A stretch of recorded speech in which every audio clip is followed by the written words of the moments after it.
Typically when we have pain, we start sticking tools like this into the painful spot. But when it comes to the low back, it's the last place where you want to stick this. I'm going to show you how to use it properly. If my posture is this, things are short in the front. We probably need to release this. My low back muscles, they're not necessarily short, but they are responding to the pull that's happening on the front of the body. We are made up of all these individual muscles, but they're all connected through the fascia. And if I've got tension here on the front, and it's pulling me like this, I have to turn on all the backside muscles to prevent me from a broken nose.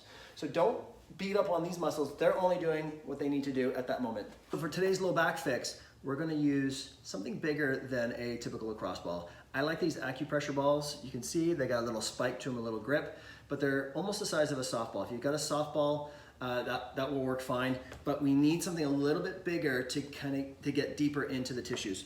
So like I said, we're not going to jam this into our lower back because those muscles are just trying to protect and stabilize as best as they can.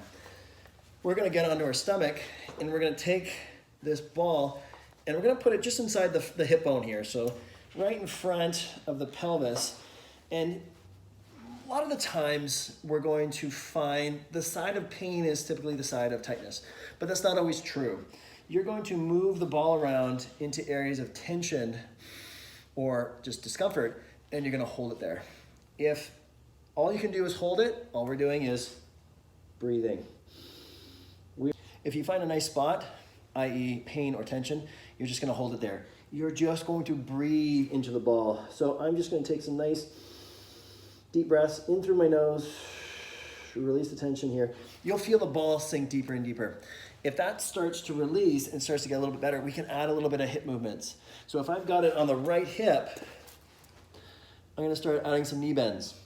Okay, remember the quad muscle continues on all the way up through the front of my body, through the connective tissue. So I can use the quad as a lever to help fascially floss that tissue. If that's feeling pretty good, add on some hip rotations. Again, we're just going after different lines and different directions of pull. If that feels good, we can add on some glute activation. So long as it doesn't pinch in the low back, we're all good. Okay? And if that feels good, we can start to sweep the leg up a little bit. So we can open up a little bit of rotation. This essentially becomes like a little bit of a crawl pattern, but can really open up the hips and the pelvis. You may need to put this up a little bit higher around the diaphragm. It doesn't matter.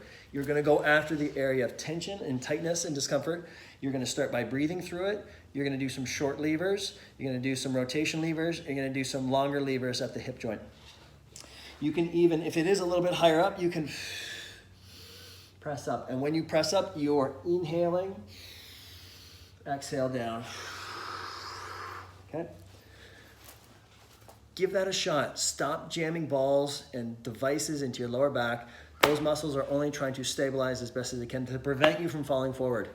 The tightness is in the front. Our posture will tell us this. If we just look at what doesn't want to open or what doesn't move, that's probably the area. Even though you don't have pain there, those restrictions are causing pain someplace else. Give that a shot. If this didn't help, give our office a call. We'd be happy to find out the true root cause.